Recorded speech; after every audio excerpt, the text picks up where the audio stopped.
on its 10th year. Even louder and more powerful via Inquirer Radio.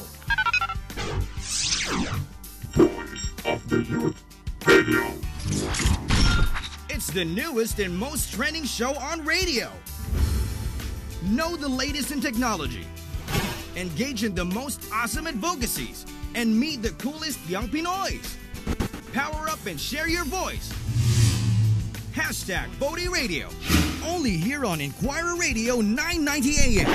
Voice of the Youth Radio. Voice of the Youth Radio. We know now.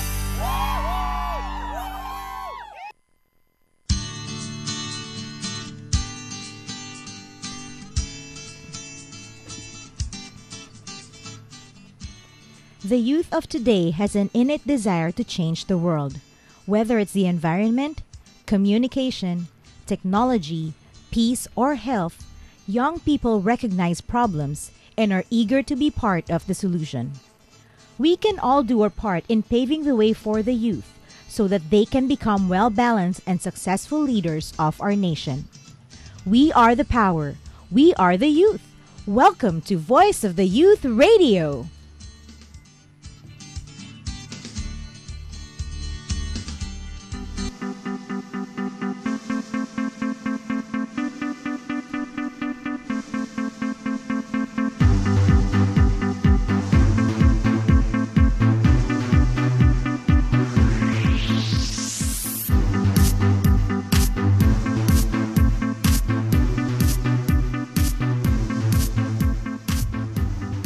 Ayun, isang mapagpala at mapagpalayang araw mga kabataang Pilipino.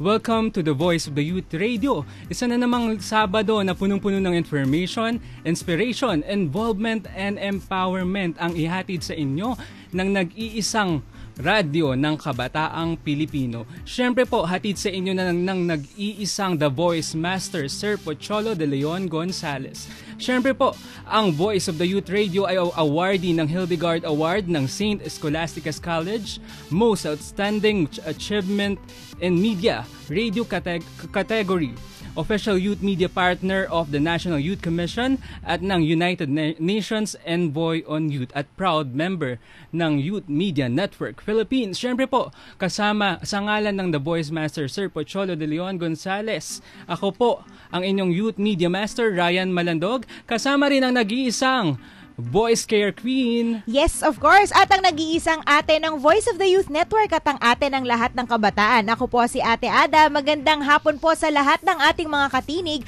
na nakatutok dito sa Radyo Inquirer 990. Kami po ang kabataang nagtatanong, kabataang nag-uusisa. Ayan. At syempre may kasama rin tayo mga R&R to eh.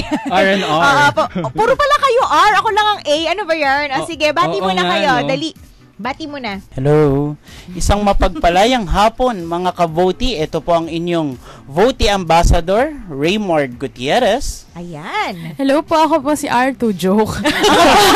Ako po ang madlang YouTuber, Rose, aka Rapple, ang iyong lingkod. Hello. Ayan, puro sila R.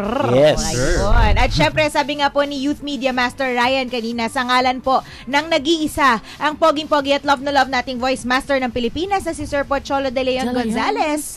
Ayan, welcome po sa Voice of the Youth Radio. Samahan nyo kami sa isa't kalahating oras ng pag-inform, inspire, involve, at empower sa kabataang Pilipino. Ayun. Binabati nga pala si Sir Choi. Siya ay nasa Dagupan ngayon. No? Yes, madaming bagoong doon. Talaga ba?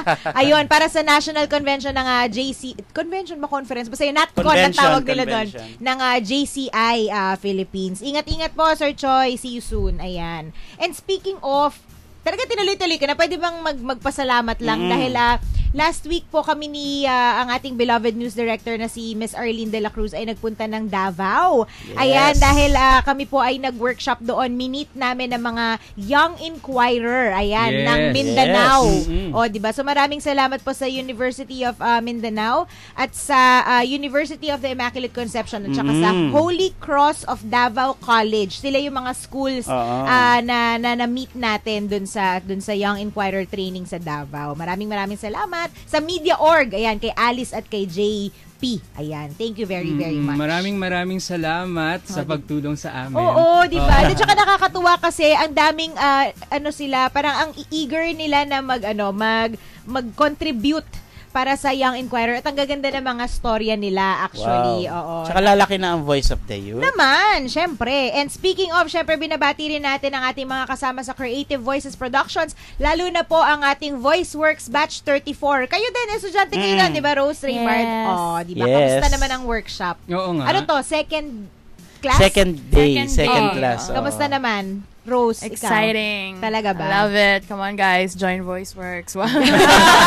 Nag-promote. Kung makapag-plug Vlog eh. Hindi, pero totoo, lahat naman kami ay dumaan sa, actually, dalawa lang naman yan eh. It's either mag-voice of the youth ka, tapos mag-aaral ka ng Mag-voice VoiceWorks, yeah. diba? Or magiging estudyante ka ng VoiceWorks, tapos mapapasali Magiging ka Voice sa of the VOTI. Youth. Ako yun ang nangyari sa akin. Una, estudyante ako ng VoiceWorks, diba? Either way, masaya siya. Tsaka napakagandang opportunity para sa mga kabataan, hindi ba, na gustong Yes. ma-improve yung kanilang boses.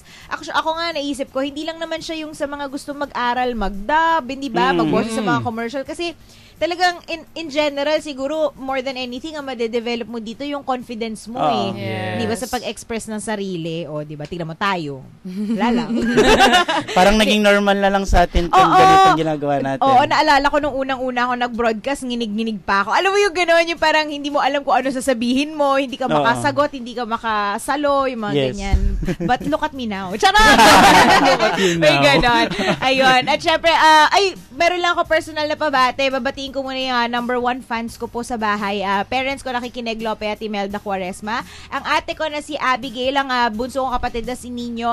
Ang asawa na ate ko na si Jay Flores. At happy first birthday nung October Yay! 7 sa aking pamangkin, baby Inigo Flores. Happy Mwah, mwah. Happy birthday! Birthday party niya bukas. Ayan, Wow. nakakatuwa. Ako, total bumati ka, Ate Ada. Ako din babate. Samantalahin na natin ka. Go. Binabati ko ang aking mother na si Rose Gutierrez at ang aking father na si Renato Gutierrez at ang isa nating kaboti na nakikinig sa atin ngayon mula sa Las Piñas, Uy. si Samuel Olivar. Hoy, Samuel. Hi, Samuel. Oo, si Tsaka, wine-welcome din pala natin ang isa sa ating Young Inquirer na Uy, si oo nga. Charlene Si Climacosa. Charlene. Napaka-active niyong batang yun. Ay, nakakatuwa. Oo. Actually, sa lahat ng mga hindi ko napupuntahan na na kailangan kong i-report, Uy, siya ang totoo. sumasalo. Naalala ko yan. Hi, Cha. Bati ka. Bati ka naman.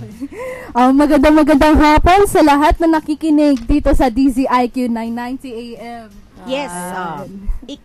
Pakilala ka naman. Magandang hapon. Ako po si Charlene Climacosa. Ayun, isa sa mga Radio Inquirer.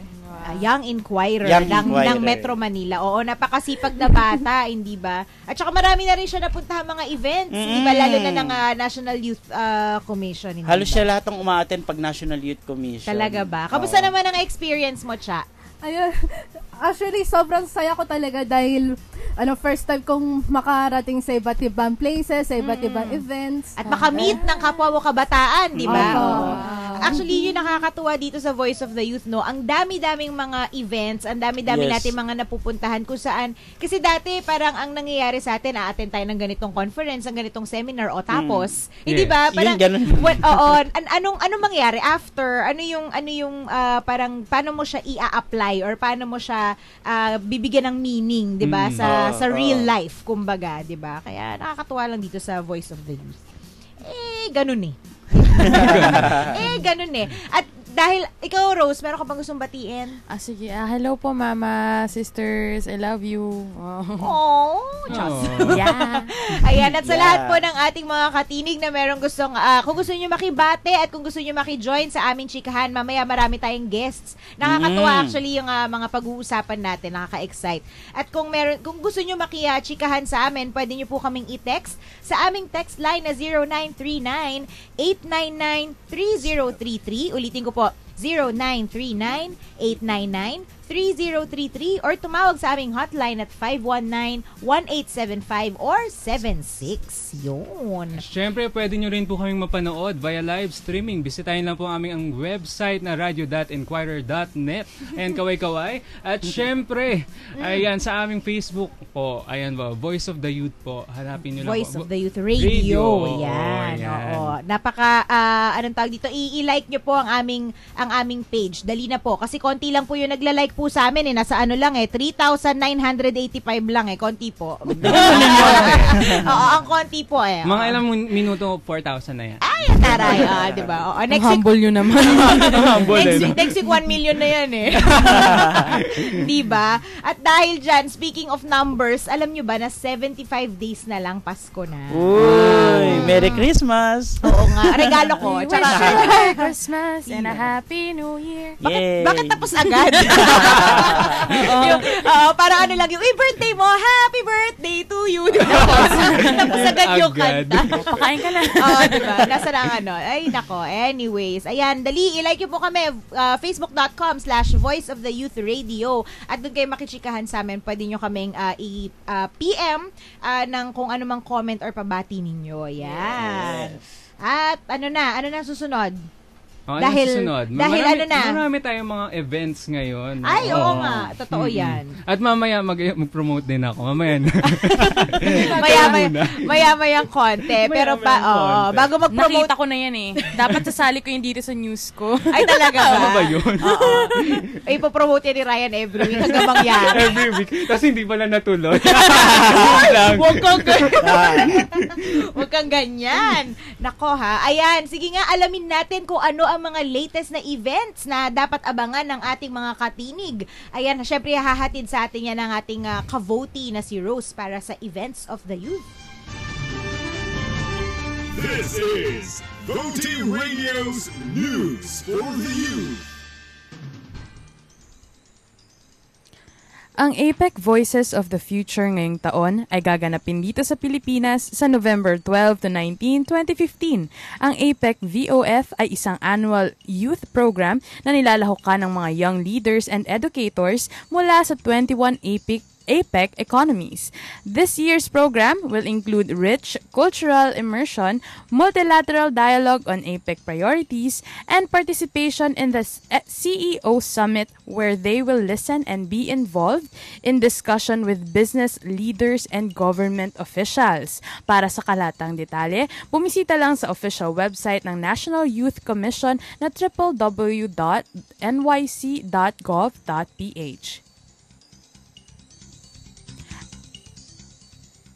Ang Ministry of Youth and Sports of Malaysia at National Youth Commission ay may event na magaganap sa Kuala Lumpur. Magpapadala ng 10 delegates ang Pilipinas para makalahok sa ASEAN Leaders Summit 2015, maximizing young leaders' potential towards one ASEAN community. Ito ay magaganap sa November 18 to 20, 2015. Para sa karagdagang impormasyon, tumungo muli sa website ng National Youth Commission na nyc.gov.ph.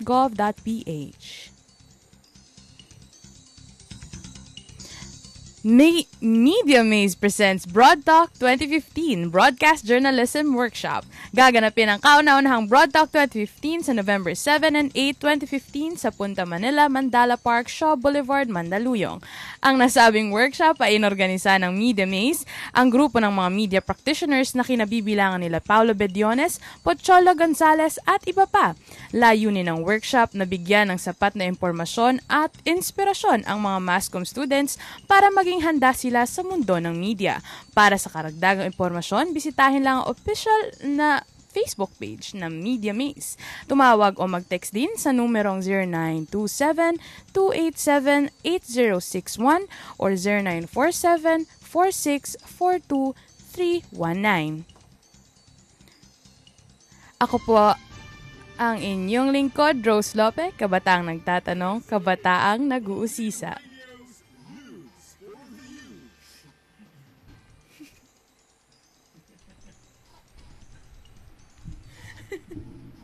Ayan ang ating mga balita. Ang dami pala talagang mangyayari. At international ito ha, yung mga binabalita ni Rose, international. Naloka naman ako. Di ba? Gusto ko yun eh. Uy, speaking of international, etong si, ano yun? Etong si Raymard. International din.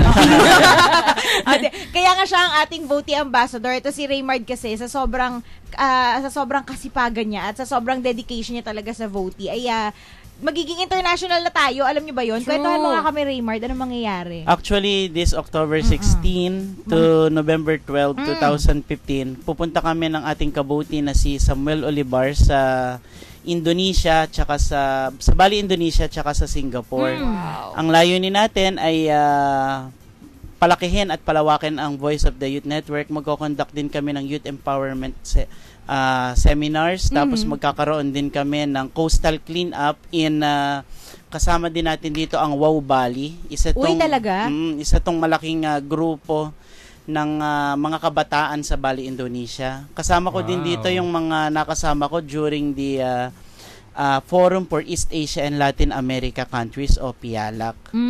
Tsaka may mga kasama din tayo dito from Ministry of Youth and Sports ng Indonesia. Tapos sa Singapore naman, magkakaroon din tayo ng ng talk sa ibang mga universities about sa youth empowerment.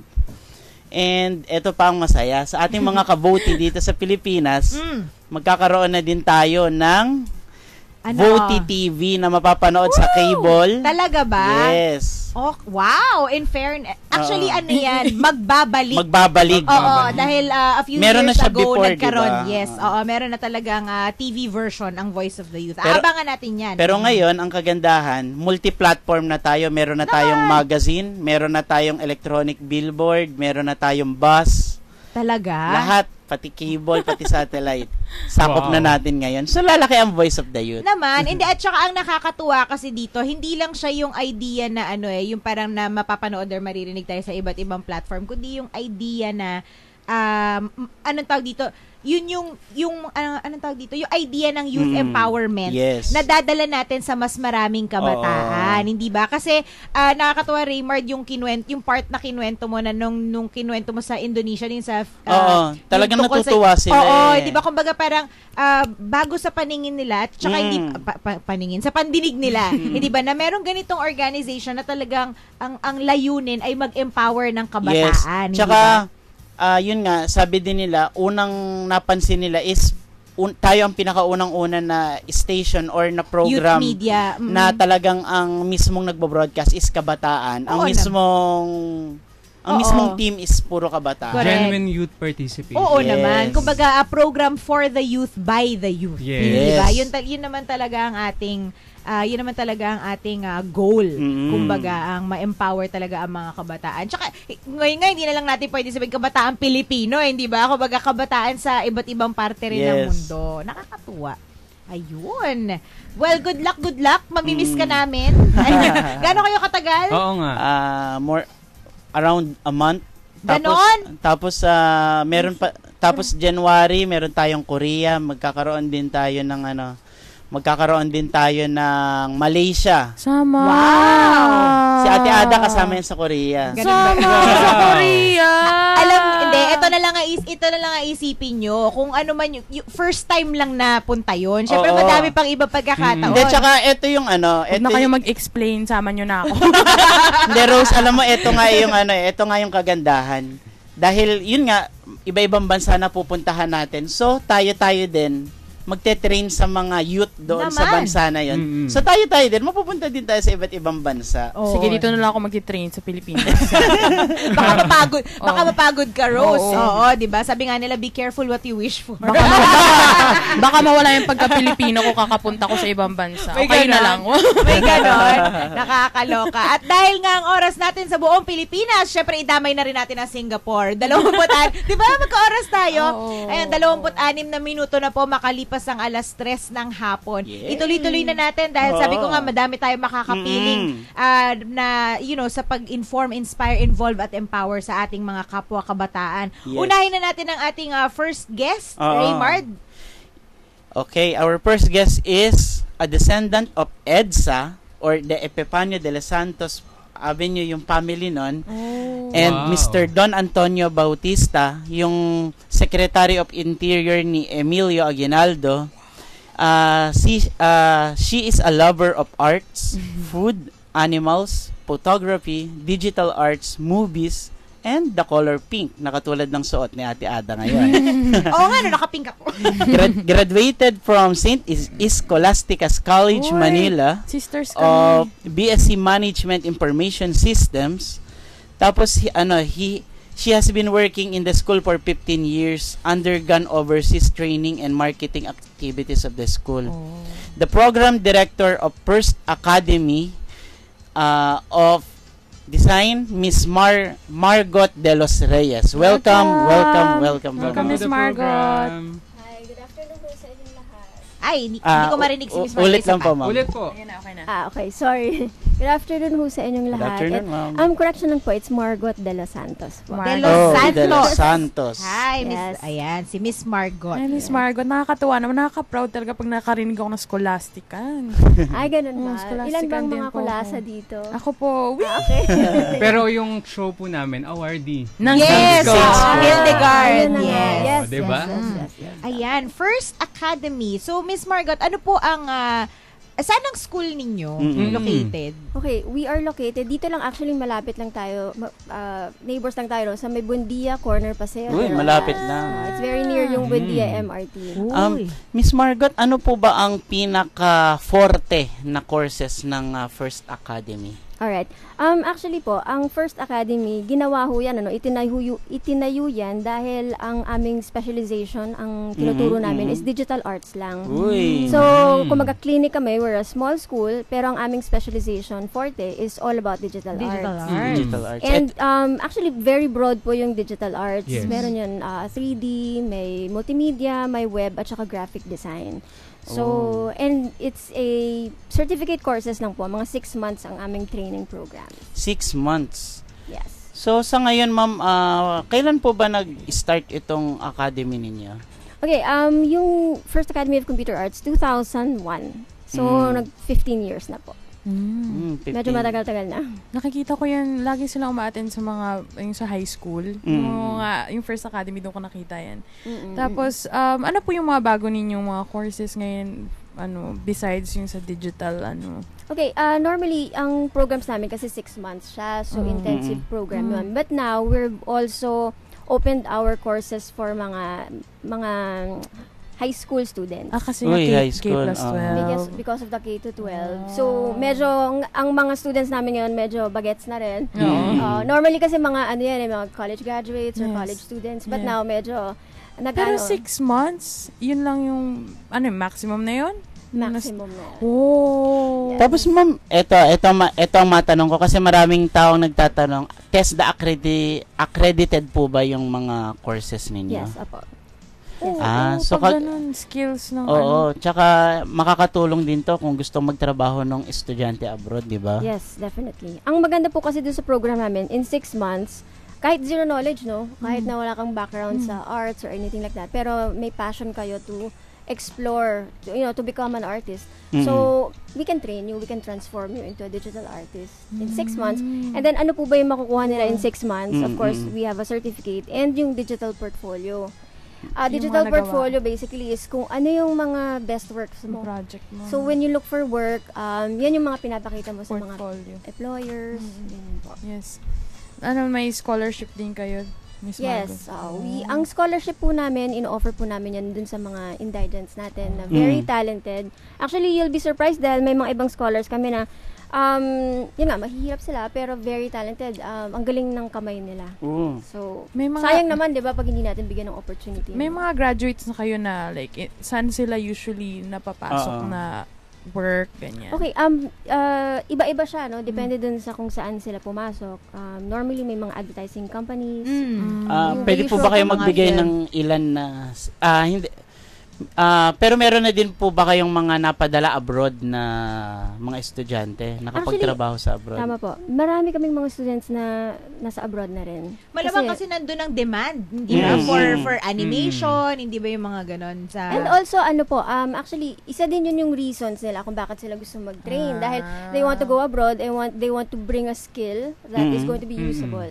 So, eto na yon, digital arts. Miss Margot, may tanong po ako. Ano po yung iba't ibang klase ng digital art? Kasi di ba may mga yan, parang hindi lang naman yan lahat pang animation. Oo, hindi ba? Sabi nga kanina broad nga yung digital arts. So, ano actually, technically, yung digital arts, pag sinabi mong digital arts, very broad siya. Anything arts na that went through yung computers, yung computers, digital arts na yun. So, ano-ano ba yun? Yung mga posters na nakikita natin, di ba? Mga print ads, yung multimedia sa mga billboard, electronic ads, yung mga animation na nakikita natin, yung mga movies. So, ang dami halos. And lalo na ngayon na nasa social media, everything else that we do is really online na, di ba? Okay. So, it teaches you yung mga editing sa Photoshop, video editing, yung mga graphics. Editing not only in Photoshop but also in mga videos. Kasi we make mga video clips, di ba? We make multimedia, mga presentations, ganyan. In billboard advertising. Wow. Tapos ma'am, para din sa kapakanan at kaalaman ng ating mga ka-votee, nasa magkano po ba ang course? Kung bawa, kung gustong matuto nila ng ganitong course, yung price range po. Okay, normally sa kasi 6 months siya, nasa 8,000 per month lang po. Okay. Not bad. Okay naman. Pero kung scholarship, for indigent lang po ba or wala kayong scholarship for other? Ang scholarships namin is yung 100% na scholar, ibig sabihin wala siyang babayaran. Pero pag meron yung mga iba kasi may mga work naman pero talagang medyo sakto lang talaga yung salaries nila. So, meron tayong mga partial scholarships. Ano yung mga percent? 50% na lang yung babayaran nila. Parang ganyan siya. Pero what about yung mga equipment po or yung mga yung mga materials na ginagamit nila? Yung computer, for example, sa inyo, sa school? Opo. Sa school, normally ang isang classroom namin is mga around 8 lang. So, it's a very small classroom. So, 8 to 12. And then, they will have their own computers.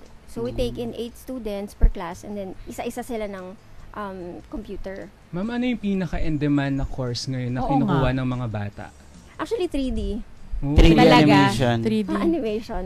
Kasi, talaga yan popular. Kasi siguro dahil marami tayong mga nakikitang movies. Yes, totoo. Mga games, ganyan. Tsaka nauuso kasi ngayon yung mga kabataan mahilig manood ng mga anime, di ba? Yes. Mga cartoons. Tama. And then, tsaka tama si Miss Margot, lahat, usually yung mga bagong movies na ngayon na animation, 3D animation 3D, na, no? Parang hindi na nga yata uso yung cartoons hindi na dinodrawing yata yung sa papel. Hindi na uso yata. Uso na actually, yung mga, yung cartoons, iba naman siya, nasa TV siya. If you'll notice yung mga cartoons sa mga bata, yun naman ang market niya. So, sa mga movies, medyo hindi na tayo on the 2D. 3D na talaga pag movies. Ganun siya. Ganun yung difference niya. So, First Media Design School will teach you that. Yes, so First Academy. First Academy. Actually, nadidinig ko na to matagal Tapos talagang meron akong mga kaibigan sabi, pag animation ang course na gusto mong mapag-aralan. First Academy talaga yung isa sa pinakamagandang eskwelahan dito sa Pilipinas. Oo. Actually, kasi ang nakakatuwa dyan, katulad ng First Academy, madami na tayo mga, sabihin na natin, mga smaller institutions, hindi ba? Or smaller schools, kumpara dun sa mga kilala natin mga colleges, mga universities, na kung talagang specialized na skill ang gusto natin matutunan, katulad nga ng digital arts. Di ba? Kasi ito talaga yung forte nila di ba? Dito sila talaga nakafocus. So, parang mas okay na, especially if hindi naman, kasi ma'am, di ba, ang mga courses niya para mala short course, mga certificate type of courses. So, kumbaga talaga, tutok ka dun sa talent. Di ba? Yun agad ang pag-aaralan mo, dun ka agad sa sabak, sa application, kung anong form ng digital art ang gusto mong matutunan. Ano yun, 6 months? Like, ilang days a week ka papasok? Every other. So, kasi kami, ang mga students namin, merong mga hindi nagwo-work. So, pag hindi sila nagwo-work, pwede sila ng weekdays. So, every other day, MWF. Tapos, 3 hours per session. Ngayon, meron din kami mga weekends. Yung mga weekends, yan yung mga career shifters or yung mga may work. And then, gusto nila na to go into digital arts na eh. Marami kaming ganun eh. Yung parang graduate sila ng nursing. Kasi sabi ng parents nila mag-nursing sila. Pero pinagbigyan lang. Tapos, pero gusto nila talaga maging artist. So, in 6 months, they can enroll and then i-convert. Pwede silang maging digital artist, graphic designer. You'll be surprised kasi dun sa, may mga sample works kasi kami sa websites. Magaganda yung output nila. And you'll be surprised na medtech sila or nursing sila pero ang galing. Kumbaga parang in a matter of 6 months nabigyan sila ng venue para i-practice yung talagang passion nila which is art, hindi ba no? At saka ang maganda nga yun dahil sa digital art, hindi na natin pwedeng sabihing walang pera sa 'di ba? Sorry pero kasi 'di ba dati unfortunate nung mga sige na nga, nung mga panahon ko, yung mga kasabay ko, let's say for example, mga fine arts na students, hindi ba? Kasi talagang sila usually parang on canvas, on paper, hindi ba? Sila yung mga estudyante noon na parang nasasabihan na wala namang masyadong pera dyan para magiging starving artist ka. Kumbaga, magpe-paint ka, saan mo dadalhin yung painting mo? Ganon. Now, with digital art, hindi mo na pwedeng sabihin yun, hindi ba? Kasi nga, katulad na nadadala na natin siya sa... Tsaka may mga venue na. Correct, mga venue, may mga, nandiyan ang film, hindi ba? Nandiyan ang, pati web design, hindi ba ma'am? Kumbaga, pati sa mga paggawa ng websites, na-apply yan ang digital art, more than anything. Actually, ang maganda rin kasi, once na meron ka ng certificate, meron ka ng skills, you can look for work as a full-time. But at the same time, you can also do your own freelance You can tama. Or set up your own studio. Like, some of our students have set up their own studios. So, in a way, na-empower din sila to become entrepreneurs. Yes. Diba? Yun naman ang gusto rin natin maisabi sa kanila, masabi sa kanila na hindi lang for employment ito, but you can also, parang pang-business. And hindi siya ganun kahirap kasi ang pinaka-importante is may skills ka eh. Kahit home-based, start ka sa bahay, 'di ba? Mag-design ka ng website sa bahay. Mag-create ka ng mga designs for mga billboards, yung mga invitation, wedding invitations. So lahat 'yan sa bahay and then hanggang sa lumaki yung business mo. Tapos ma'am, matanong ko lang, halimbawa, yun nga nag-enroll tapos pagka-graduate walang mahanapan na trabaho. Tumutulong din po ba ang First Academy para makahanap sila ng trabaho or mabibigyan sila ng trabaho? Okay. Actually, after the training, meron tayong tinatawag na mga internships. Ang purpose ng internship is para mas mahasa pa yung kanilang skills. Yes. Kasi normally, may ibang students na parang hindi pa sila... kumbaga parang nahihiya, parang gano'n. Kasi ang mga artist, if you'll notice, medyo introverted. Totoo yan. Medyo kailangan, sa amin, we feel na talagang talented sila at they have the skills, pero sa kanila, minsan nagda-doubt pa sila. So, what we do is, we have mga career management advisors, no? So, yan ang ginagawa nila is to parang encourage them na, pwede kayo dito sa particular job na ito. And then, yung internships, basically, they will stay in our school and then we are going to give them mga works parang para lang to make sure na talagang alam nila kung ano yung ginagawa. Pinag-aralan. At saka na-apply nila kumbaga yung pinag-aaralan. Para pagdating dun sa paglabas nila, mag-apply na sila sa work, hindi na sila parang yung hindi confident. And yung internship nyo is available to every student. Yes. But it is it's parang optional kasi may mga ibang students na may work na kaagad eh. So, dun sa mga gusto pa ng extra time, kunwari, hindi naman sila nagmamadali or anything like that, pwede yun, pwede siya. Kasi we have mga students, mind you, mga 18 years old. Medyo bata pa, di ba? Ano po, ilang taon po ba ang pinakabata nyo na estudyante? Matanong actually, for the main programs, normally mga 18. Meron din kasi kami mga summer courses.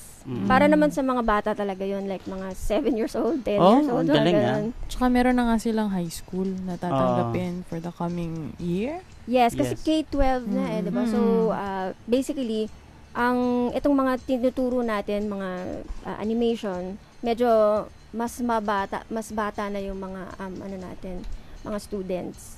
Ayun. At para po sa mga interesado sa inyong schedule, sa mga courses na ino-offer, paano po nila mako-contact ang First Academy? Okay. Well, meron kaming website which is firstacademy.net. And then we also have a Facebook. So, pwede nyo i-search yun, First Academy.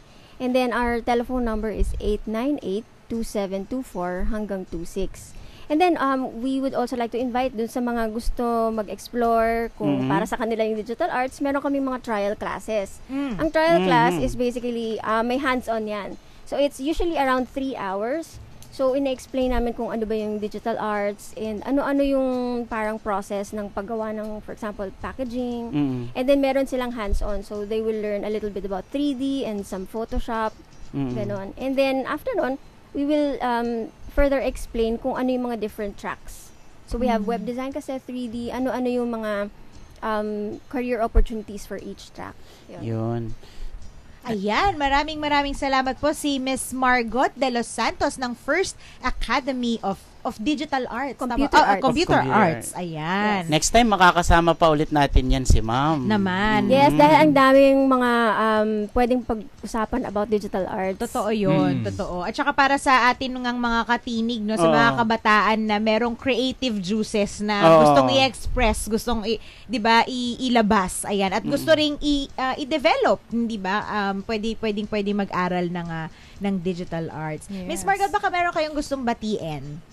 Actually, pwede invite. Sige ma'am, go ahead. So we will be having an event on October 27. It's a Q Cinema Film Festival yan. So, this is a film festival sponsored by yung Quezon City government. Sige So, we have nasa Trinoma kami October 27, 5 p.m. onwards hanggang mga 7 o'clock. We will be discussing about animation at saka yung mga visual effects. So, yung mga students na gustong malaman kung paano ba ginagawa yung mga visual effects at saka yung animation sa mga movies, drop by po kayo October 27, Tuesday po yun, 5 p.m. May workshop to, ma'am? Or it's a lecture at saka demonstration. Libre po ba? Libre? Yes, libre po yan. Cinema 2, Trinoma Mall. So, Trinoma Mall, 5 p.m. to 7 p.m. Yes. October 27. Ayan. Sa mga may lakad, i-cancel po. Nagpapa-cancel talaga ako ng lakad. Oo, marami kami Hobby ko natutunan po yan. dyan. Magpatagal ka po muna sa Trinoma dahil matatraffic ka rin naman. Oo, tama. Might as well, hindi ba? Q Cinema Film Festival. Cinema 2, no? Cinema 2, yes. Raymar, dala mo na. Ayan. Diba? Ayan. Thank you, Miss Margot. Alright, thank you din po. Thank you po. Ayan. At syempre, pinag-uusapan na nga rin lang natin ng ang passion, hindi ba? Ang creativity, ang yung potential for freelancing and entrepreneurship. Yes. Ituloy-tuloy na natin to sa ating susunod na guest.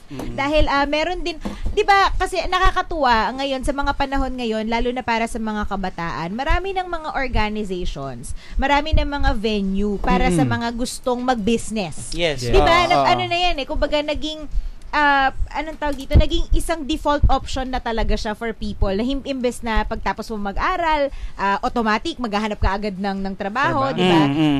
May iba na mga kabataan na ang isa sa mga option nila or isa sa direksyon na gusto nilang tahakin ay yung pagnenegosyo. Yes. Hindi ba? Ngayon, ang tanong, parang paano? Saan ko sisimulan? 'Di ba? Ganon usually yun ang challenge ng mga tinatawag natin mga startup kung paano mag-start. Di ba? Totoo, di ba? Parang kaya karamihan din sa mga tao na gusto mag-start ng business, medyo yung pinopostpone or siguro hindi na lang tinutuloy kasi nga hindi nila natatakot. Natatakot. Kasi hindi nila alam kung paano at ano yung gagawin, hindi ba? Yes. Kaya nakakatuwa, meron tayong mga iba't ibang mga organization at may mga ibang mga tao na willing tumulong para sa mga ganitong startup. At isa nga dito ay ang kasama natin ngayon, guest natin na founder siya ng organization na tinatawag na Catalyst. Catalyst. Catalyst with a K. With a K. Sorry. Ayan. Kasama po natin ang kanilang founder, si Mr. Joe Maristella. Ayan. Welcome. Catalyst.ph. Welcome to Thank the you. program po. Good Yeah, afternoon thank you. po. Ayan. Sir Joe, sige nga, bigyan nyo kami ng konting background. Ano po ang Catalyst.ph? Catalyst.ph is it's a website for startups to register on, and they can pitch to investors on the Yes. website in a secure way. So if they have a business idea or if they're just a new company, they can access international investors on the web. Okay. Yep. Mm-mm. And Ganda ng boses ni Sir. Sorry. Kailangan ko lang sabihin. Just for you. Oo nga. So actually, the main goal of the website is you pitch in your ideas. Exactly. It's the main purpose is to link founders of startup companies with capital. Alright. Yes. So para ilalagay mo yung ideas mo para magkaroon ka ng investor para mabuo yung company. Exactly. And it's also to meet other startups as well. It's a community. Oo. So if you want to if you're looking for business partners that are complementary to your business, this is the place to do it. Maganda 'yun ano, parang merong hub actually Exactly. for people who yung mga startups, Yes. yung mga investors kasi syempre maganda 'yun sabi ni Sir Joy, 'di ba? Kumbaga naghahanap ka rin ng like-minded people, Exactly. So the way it came about was I started doing independent investments in startup companies this year.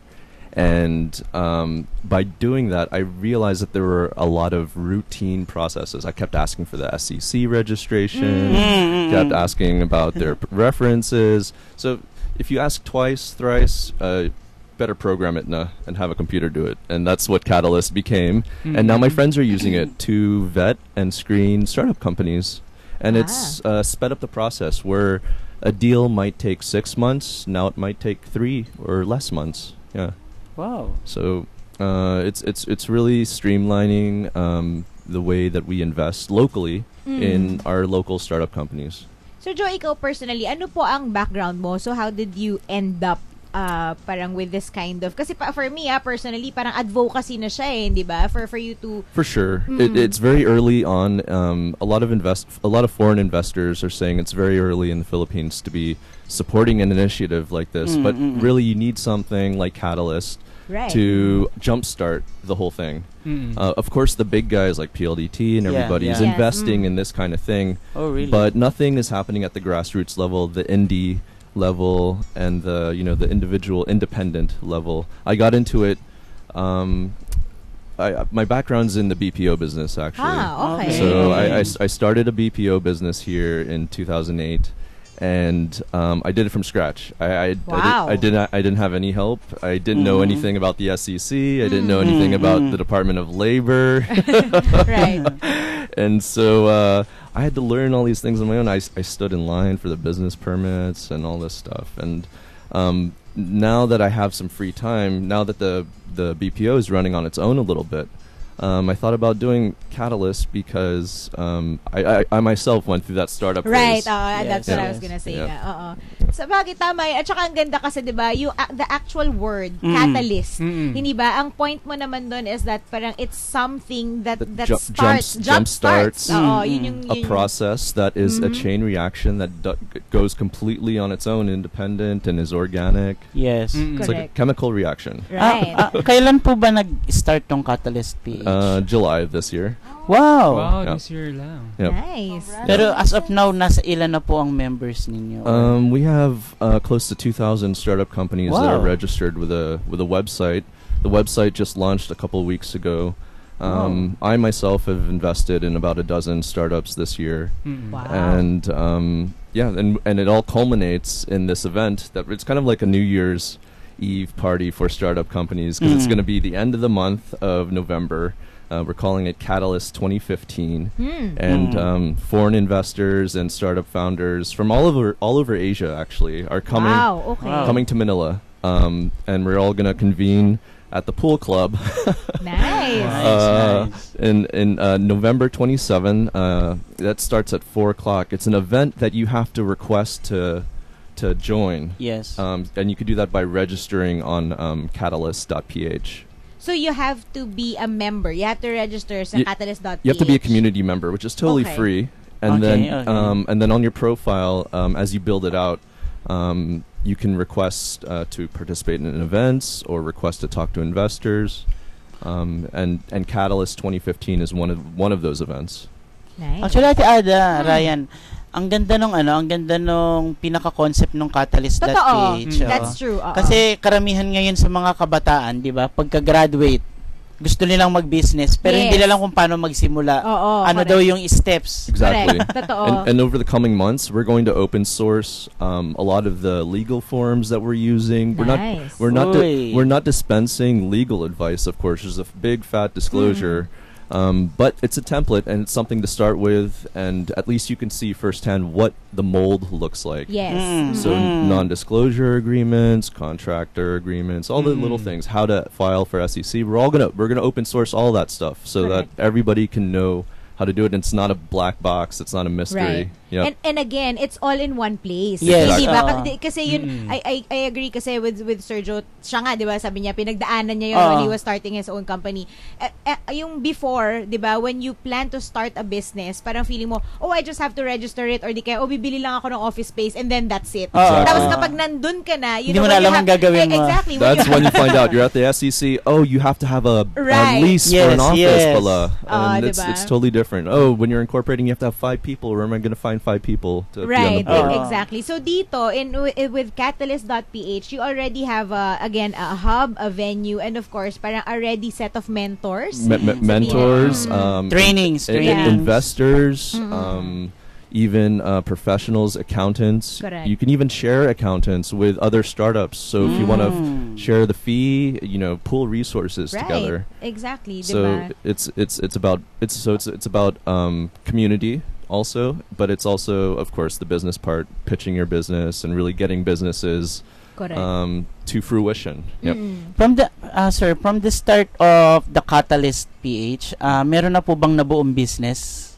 Meron na po bang nabuo na business dun sa mga nag-apply or nag-write dun sa site ninyo?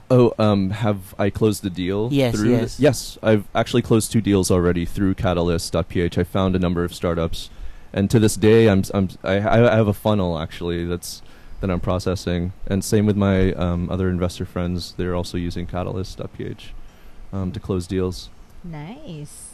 Yep. May tanong ako kasi we always talk about kumbaga so far our conversation has been about ito yung mga benefits for the startup, di ba? They find mentors, they get a network and all that. What about for investors? Ano yung benefit for investors to actually be part of this community? Yep. So actually as I mentioned, I had I was asking the startup founders the same questions over and over again. The site and the platform is really built for investors. You can, as an investor, you log in and you see a different, everything's a different view on the site. So you see startups, and then you can press buttons that say, I am interested in investing in the startup. The startup has to accept your invitation, and you can get into a secure negotiations feature. Where you can transact SEC documents, privacy documents, due diligence documents, all the preliminary due diligence you can take care of online now. Really? Through the website? Through the website, exactly. Ang galing ng ano. And it's not going to replace naman the whole process. Of course, you still have to meet the people. Yeah, exactly. But at least that context is there, God, for you to do within a matter of days, because you don't have to meet and then say, okay, now we need these requirements.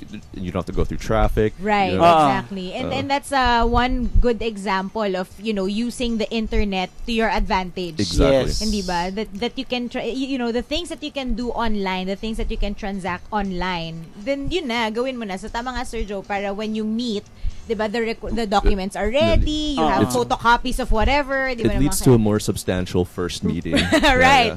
So it's kind of like online dating, and then you meet, you already know each other because you Facebook so much. Oh, how's this friend? And gusto ko talaga yung online dating analogy.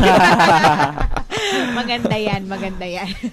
So, para sa mga interested to register for the Catalyst 2015, what are they going to, what can they expect on November 27? November 27 is going to be a very interesting event. My friends have told me this is very unconventional. This is too fun. How can we take this seriously? But it will. There's substance here. For startups, you will meet foreign investors. There will be selected bars where only certain investors that are interested in healthcare or social media. Okay. Yeah, so there'll be themes of investor That's cool. pools. And then the cabanas, if you're familiar with the pool club, there are cabanas there. Yeah. Those are going to be converted into secure negotiations rooms. That's so cool. so you can Okay. cut deals or at least negotiate in privacy, a little bit of privacy. We're also doing periphery meetups. We're doing meetups before and after the event. Like we're meeting at coffee shops. We have meetups of investors, or we have a theme of healthcare. So it's not just the event itself, and it's not just the cabanas itself. It's the whole. It's a year-round thing, Talaga. It's That's and good. yeah.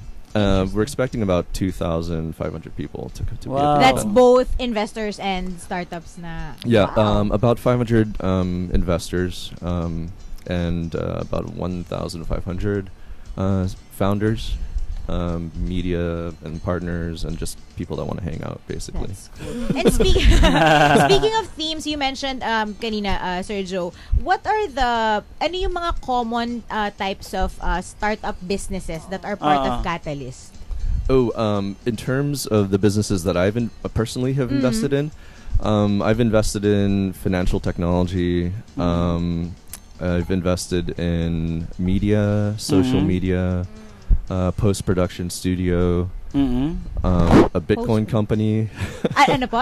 Bitcoin. Bitcoin, Yep. okay. Bitcoin. Cryptocurrency. Okay.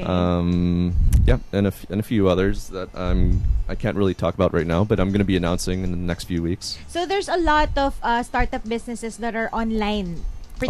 Already, yeah. Pretty much, Yep. no? A lot of different types. Ganun, yun talaga ang no? Parang really leveraging the power of the internet. Yes. no? That's what it's all about. Leverage. It's only about leverage. Yeah.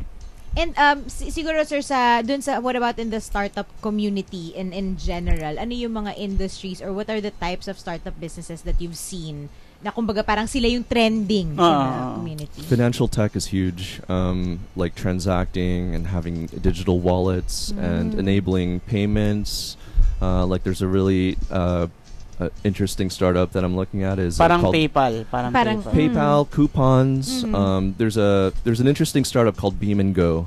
They call themselves the e-Balikbayan box, or the digital Balikbayan box. That's interesting. OFWs can go online and buy coupons that they would for goods that they would normally send in a Balikbayan box to their relatives in Manila or the provinces, but they would buy it online with a credit card, and retailers, their partners, would package it for them and get them to their relatives, basically. Interesting. Parang Lazada. Hindi, pero ito yung nakakatuwa actually when you siguro Sergio would agree with me, diba? When you get immersed in a community of startup businesses, you'll find out na creative talaga ang mga tao, diba? Exactly. Because when you think about starting a business, that's basically where your creative juices get flowing.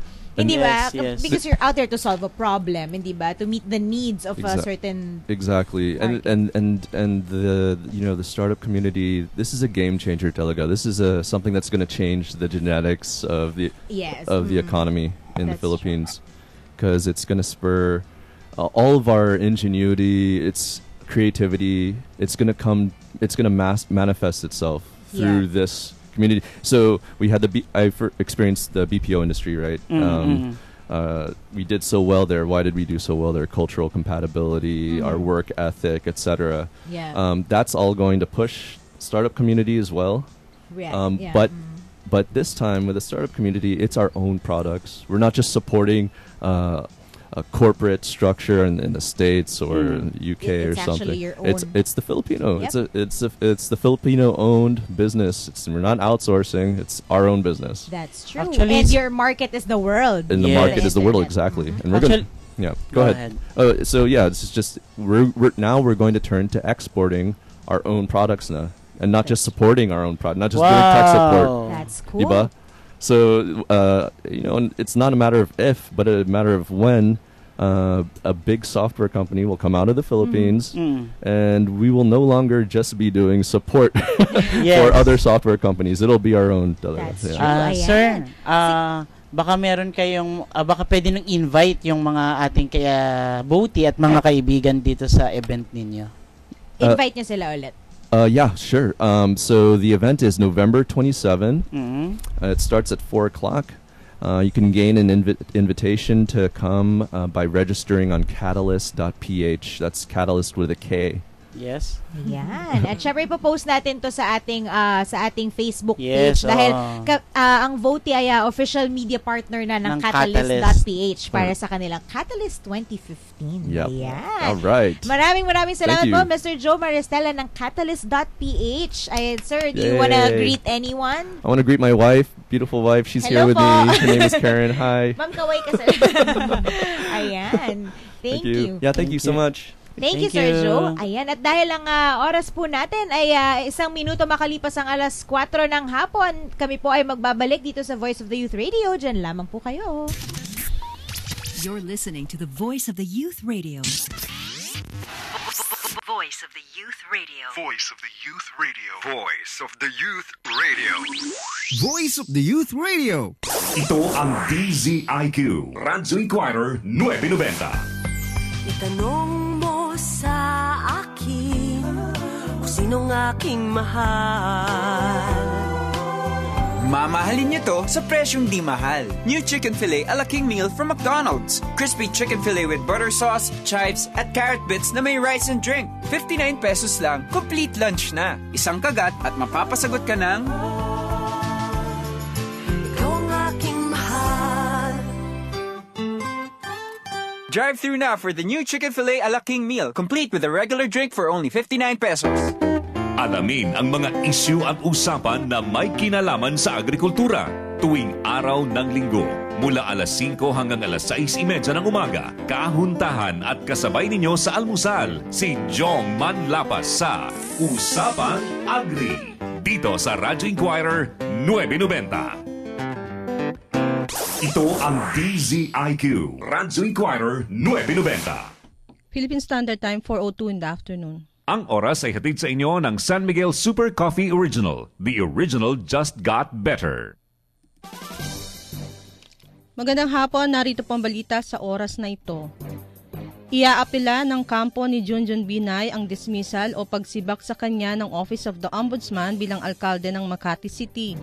Ayon sa kapatid ni Junjun na si Representative Abigail Binay, pwede nilang iapila sa Korte Suprema ang dismissal kahit sinabi ng Ombudsman na agad itong ipapatupad. Kontra sa pahayag ni Ombudsman Conchita Carpio Morales, sinabi ni Representative Binay na wala pa rin silang kopya ng order ng dismissal. Una nang sinabi ng Ombudsman na effective immediately ang dismissal laban kay Binay. Dagdag ng kongresista, hindi na sila nabigla sa kautusan ng Ombudsman. Pinag-uusapan na anya ng pamilya ang kanilang aksyon sa inilabas na utos ni Morales. At yan ang balita sa oras na ito. Ako si Len Montaño, Radyo Inquirer 990, bayang nagtatanong, mamamayang nag-uusisa.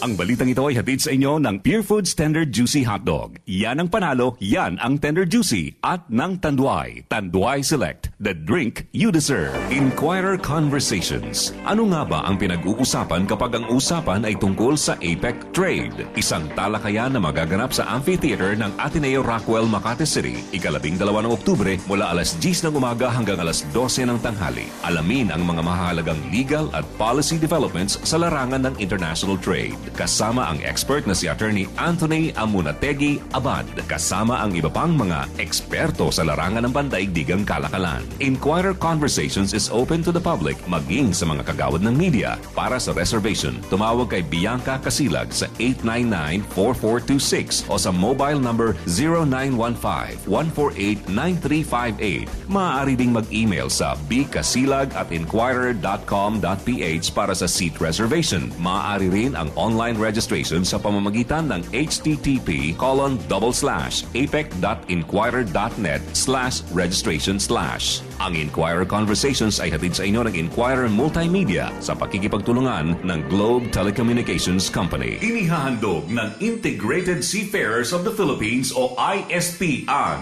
Gabay ng Pamilyang Marino. Ikaw ba ay isang marino o may kaanak na marino? Makinig sa Gabay ng Pamilyang Marino. Hosted by Captain Jess Morales at mga anak ng mga marino. Halina't pakinggan ang iba't ibang kaalaman na may kinalaman sa maritime industry. Gabay ng Pamilyang Marino. Magbibigay sa inyo ng mga payo at gabay para sa ikauunlad ng inyong pamumuhay pagkatapos ng inyong buhay marino. Gabay ng Pamilyang Marino. Nagtataguyod ng reintegration ng mga marino sa agos ng ating lipunan. Walang higit na magmamalasakit sa mga marino, kundi kapwa marino.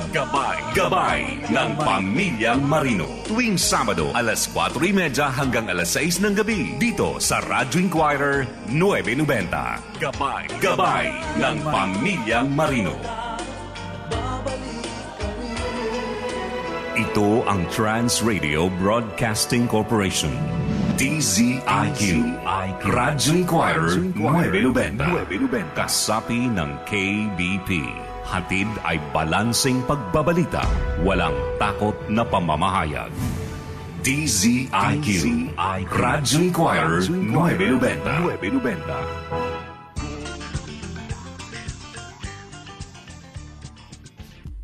What's up, y'all? My name is Apple the App, and listen to the Voice of the Youth Radio. Pakinggan niyo.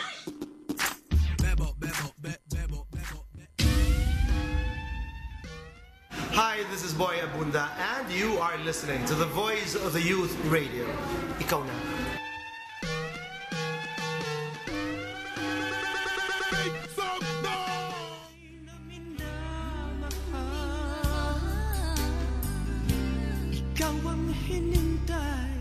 Hi, this is Ogie Alcacid, and I like Voice of the Youth.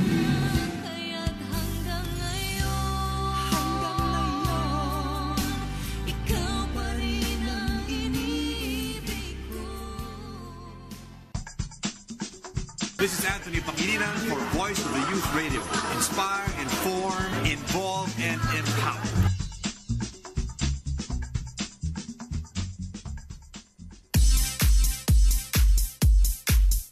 Hi, I'm Bam Aquino. Listen to Voice of the Youth Radio.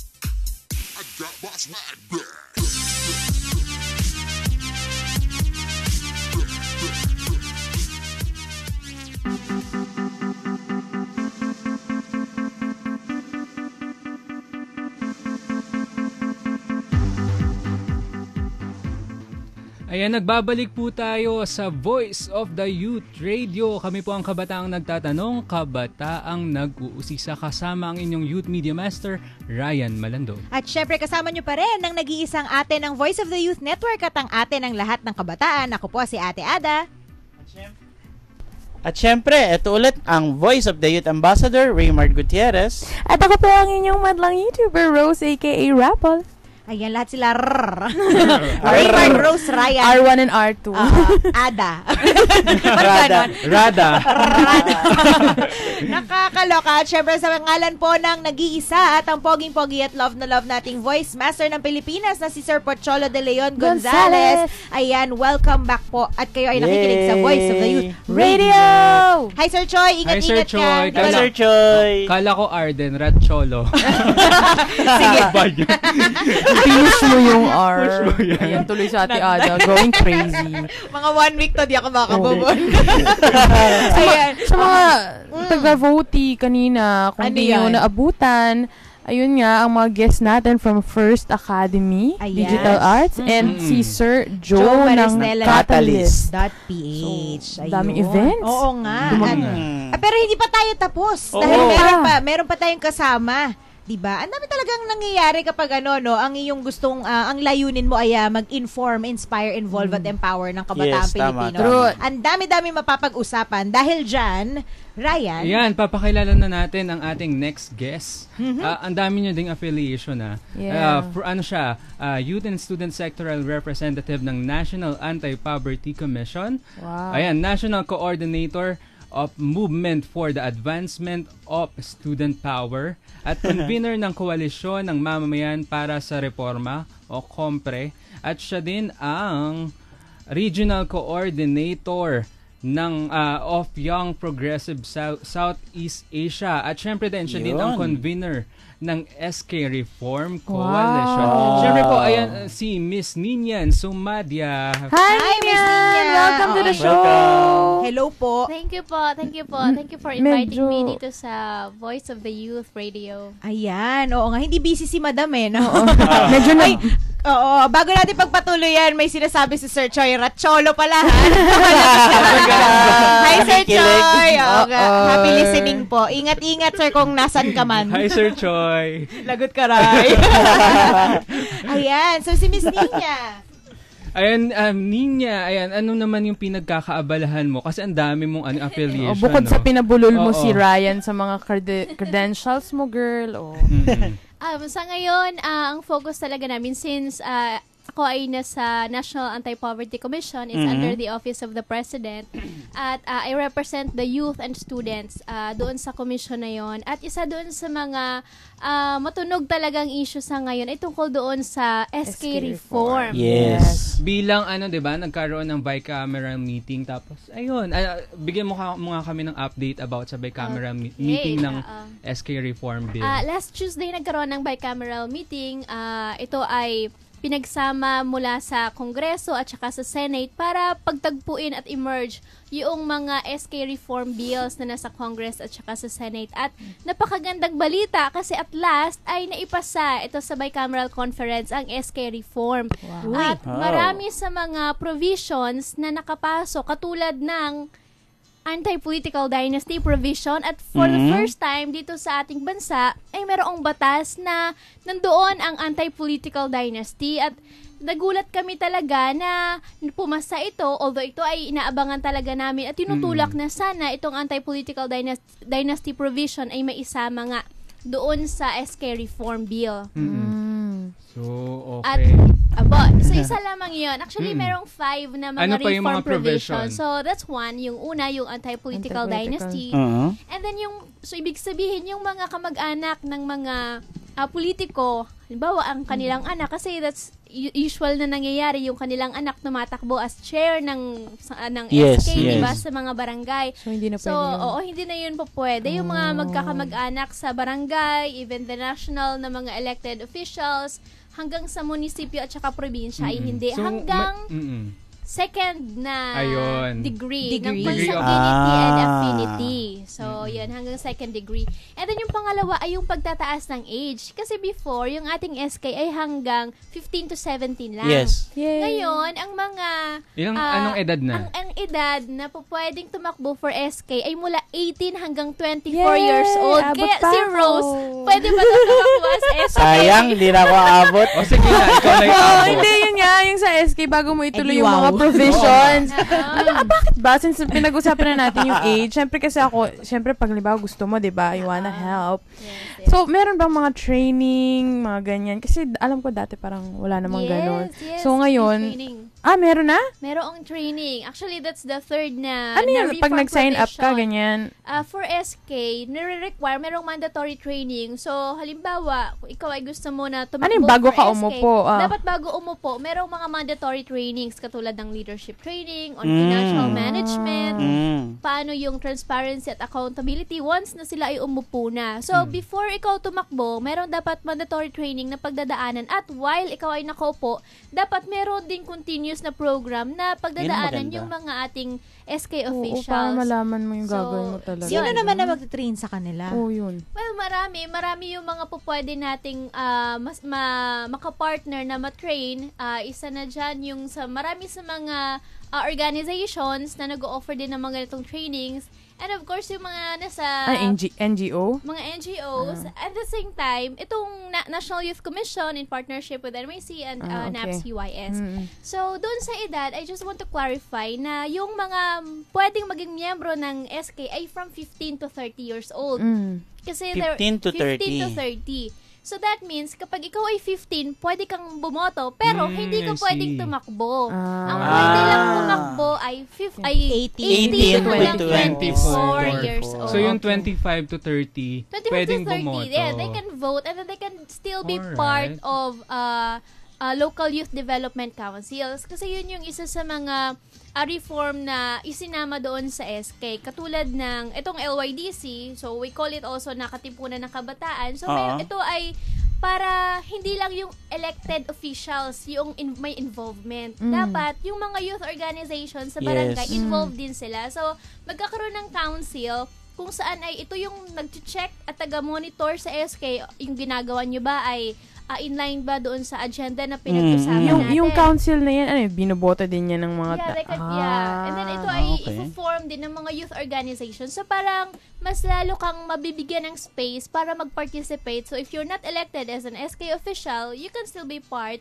through the LYDC. Para itong council na ito, taga-check, taga-monitor out, saan nyo ba ginagamit yung pera, tama pa ba? So, more on monitoring, doon sa transparency. Ano yung LYDC? Nila. Local Youth Development Council. Local Youth Development Council. Ma'am, actually, alam nyo, no, ang ganda ng bagong panukala na ito kasi bata pa lang, minomold na yung mga kakandidato para iyon matuto sila kung paano yung tamang pamamahala o tamang pagtakbong leadership training. Yes, ano tuloy mo yung provisions? So, sa provision, so yan po. I mentioned na po yung una, yung anti-political dynasty provision, and then the second one, yung reform sa age. So, nagbago pa ang ating edad. And then yung pangatlo ay yung creation ng LYDC. So, more participation sa mga youth organizations sa barangay level. Yung pang-apat yung mandatory training. So, dapat ay mag-undergo sila nun. So, ano yung mga trainings? Elaborate lang natin. Ano yung mga trainings na nakapaloob doon? Ano yung mabibigay sa mga kabataan natin? Of course, yung mga trainings na yun ay pasok ang tungkol doon sa leadership training, financial management, yung paano yung pagiging role nating mga kabataan sa nation building at ganun din yung paano yung development tsaka sustainability. And of course, yung very important talaga, yung financial management at saka yung transparency at accountability na training for the youth. So this is pre na nakaupo ka and then pag nakaupo ka na, malalaman mo din to even after na na-elect ka na, before pa na-elect ka. Kasi if you learn this na, since hindi ka ma-elect as pwede ka maging part ng LYDC. Okay. Ano, klaro mo ako ano yung LYDC? What does it do? Yung LYDC, kinocompose yun ng mga representatives ng mga youth organizations at youth serving organizations. At sila yung mag-a-assist sa planning at saka execution ng mga programs at projects ng SK. Okay. Yes. Ayun. Nakakatuwa, no, 'di ba? Kumbaga, maganda talaga yung idea na may training Hindi ba? Kasi sabi nga natin, alam nyo, sa totoo lang, with all honesty, ang leadership skills kasi, dapat yan hino-hone pa lang, bata pa lang hino-hone nga. Yes. Bakit? Kasi 'di ba, sa school, lagi pagka may mga project, may mga group activity, hindi ba, meron mga lagi na-assign na mga leader. Ayan, doon pa lang estudyante ka pa lang nagsa-stand out na kung sino yung parang tinuturo. Ma'am, si Rose po, siya po yung leader ng group namin. Hindi ba? Na-experience ko yan. Diba? No choice ka pa. Ganun pagkakabataan Tapos kapag ikaw na yung na-assign, parang ang ending, ikaw gagawa lahat ng trabaho. Diba? Ganun yung nangyayari. So, dapat bata pa lang talaga. Katulad nito, diba, sa SK nga, magkakaroon tayo ng training, nag-guide, na mentor para hindi naman at alos. Ito nga yung mga kabataan na malalagay dun sa pwesto, hindi ba?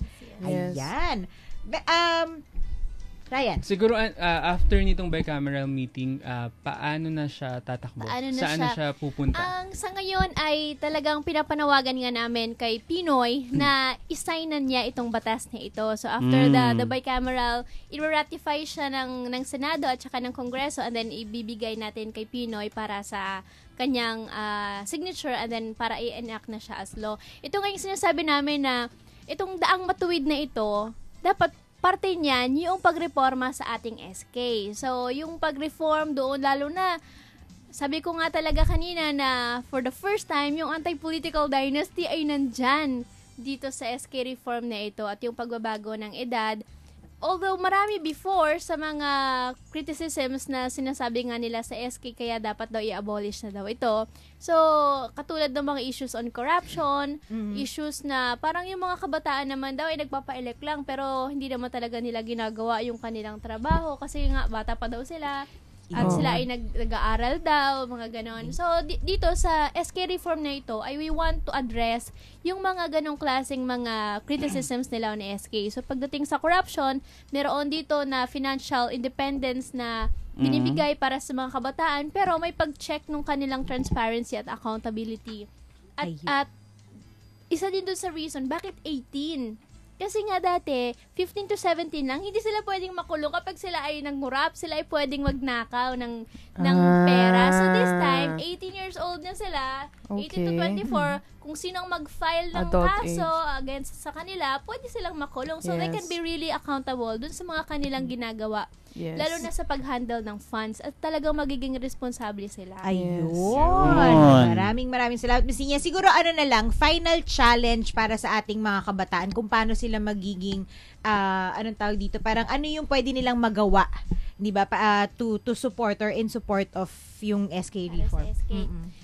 Pinapanawagan ko sa mga kabataan na suportahan natin ang SK reform at itong space na ito na para sa atin na talagang makapag-participate tayo mula sa ating mga barangay at samahan ninyo kami para din manawagan tayo kay President Pinoy na isign na niya ito kaagad ang SK reform para may isabatas na ito. At huwag po ninyong kakalimutan magpa-register po tayo at mag-participate po tayo sa elections na sa SK elections at even the national elections na mangyayari pagdating ng May 2016. Ayun. Actually, public service para dun sa mga hindi pa nakakapag-biometrics dahil filing ng candidacy next week, wala pong pagba-biometrics na magaganap next week. October 11 to 16, 2015. Ayun. Ayan, maraming salamat, Miss Thank you, Nina. Thank you. Pwede po ako mag-announce. Okay, sige, go. Since ako po ay nasa National Anti-Poverty Commission, meron pong International Day Against Poverty na mangyayari po sa week ng mula October 17 hanggang 23. Pero ang big event po ay mangyayari po sa October 21 sa Luneta. Sana po ay samahan po natin ang bawat isa para labanan po ang kahirapan dito sa Pilipinas. So yun po, maraming salamat. Thank you very much, Miss Nina. Ayan, at bago po ang lahat, binabati ko po ang isa sa ating mga ka-votee, Andrew San Fernando. Nakikinig po ang Andrew. Voice Monster. Ayan, hi Andrew. Hi Andrew. I miss you direct. Ayan na lahat kami, binati ka sabay-sabay pa. At meron din po nga nagpapabate si Jervin Cabatuan. Nakikinig po, nag-message siya sa atin sa ating Facebook page. Maraming salamat sa pakikinig. Hello. Ayan. Alam mo, nakakatuwa yung mga natutunan natin ngayong araw na to, no? Ang bilis-bilis ng oras, 1.5 na naman yung dumaan sa atin at alam mo, parang we've been talking about training, 'di ba? Parang mentorship, guidance for the youth. Yung huli nga nating pinag-usapan yung to alleviate poverty. Hindi ba? And yung mga guests natin kanina si Miss Margot at si Sir Joe. Parang ganun din 'di ba? Yung advocacy nila, like they're teaching people like digital arts, hindi ba? Tapos syempre yung mga support for startup businesses, which nakalimutan ko sabihin kanina, natuwa lang ako kasi katulad nun, yung sa mga yung support na meron para sa mga startups, lalo na para sa mga kabataan. Dahil tamang-tama, kaka-approve lang, hindi ba, ng Youth Entrepreneurship Act ni Senator Bam. So talagang isa pa yon na magandang opportunity, 'di ba, para sa mga kabataan na talagang meron yung parang sabihin na nating wala tayong choice kung hindi suportahan, hindi ba, yung mga kabataan natin na gusto na pumasok sa pagnenegosyo, hindi ba? So nakakatuwa lang na ang dami na talagang opportunity na meron para sa mga kabataan. Wala nang rason para maging tamad, para no? Kasi everything is there. It's up to you kung paano mo gagamitin. Totoo yan. Aswerte nyo nga eh. Yeah, bitter. Hindi, pero totoo, kumbaga, ang dami na nating venue, ang dami na nating opportunity. Isa na lang po ang gagawin natin, kumilos. Yes. Diba? So, yan lang ang panawagan natin sa mga kabataan ngayon. Yes. Yun. Ayun lang. Oo, sabi nga sa technological innovations. So dagsana tayo ng information. So nasa atin lang kung paano natin i-filter. Correct. Yes. And opportunities sa atin nasa atin kung paano natin i-grab. Pipili tayo kung ano yung mas nararapat sa atin. So, correct. Ayun, napaka-swerte natin ng mga kabataan ngayon kasi napaka-iba nung mga naunang henerasyon sa ngayon. So totoo. Napakalaking dulot ng technology. At saka hindi lang i-filter actually yung mga options, it's more of to apply. Yes. Diba? Yung gagamitin mo talaga siya, 'di ba? Yung mga matututunan mo, mga mababasa mo, yung mga seminar na ma-attendan mo, for example, 'di ba? Katulad nga na lagi sinasabi sa atin ni Voice Master, 'di ba? It's not all about what you know, but it's what you do with what you know, hindi ba? At yun talaga yung importante. Aanhin mo na memorize mo ang dictionary, di ba? Hindi mo naman may apply. Oo, di ba? Sa mo gagamitin, hindi ba? Or parang nagbasa ka ng pagkarami-rami libro, hindi mo naman din na-execute kung ano yung natutunan mo dun sa libro, or hindi mo man lang siya sinishare, hindi ba, sa ibang tao. Paano mo siya i-translate into action? Correct. Yun ang importante. Ayan. Kaya yan ang, siguro ngayong araw na to, hindi ba yan ang ating final challenge sa ating mga kabataan na nakikinig? Hindi ba? Again, ano ang pwede nyong gawin dun sa knowledge, dun sa skills, dun sa talents na meron kayo. Hindi ba? I-share nyo naman yan, i-execute nyo naman yan, because at the end of the day, hindi ba, parang sabihin na natin, that's what we're put on earth for. Ayan, ang i-share ang kung ano yung meron tayo para sa ikabubuti ng ating community. Amen. At dahil dyan, ang oras po natin sa buong Pilipinas ay 26 na minuto makalipas ang alas 4 ng hapon. Ano pa nga ba? Magpapaalam na po kami. Pero syempre, salamat po. Maraming salamat sa lahat ng mga naki-join, naki-bonding sa amin ngayong Sabado. October ano ba ngayon? October 10. Ayan. 10 pala ngayon. Nakalain mo yan. 10-15. Ayun, wala lang. Napansin ko lang. Ayan, salamat po sa lahat ng mga nakinig sa amin. Next week, samahan niyo po ulit kami sa 1.5 oras ng pag-inform, inspire, involve, at empower sa kabataang Pilipino. Sa ngalan po ng nag-iisa, ang poging-pogi at love na love nating Voice Master ng Pilipinas, Pocholo de Leon Gonzales. Ako po ang nag-iisang ate ng Voice of the Youth Network at ang ate ng lahat ng kabataan. Ako po si Ate Ada. Ako naman po ang inyong madlang YouTuber Rose aka Rapple. At ako naman ang Voice of the Youth Ambassador Raymond Gutierrez. Ayan po, hanggang sa susunod na edisyon po ng Voice of the Youth Radio. Dito lang po sa Radio Inquirer. Ako po ang inyong Youth Media Master, Ryan Malando. Ayan, until next Saturday, happy weekend! Bye-bye!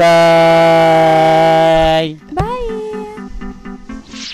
You have just listened to another inspiring, motivating, and empowering episode of Voice of the Youth Radio with the Voice Master himself, Mr. Pocholo Gonzales. Together with the Voice of the Youth Network and the Student Voice Artists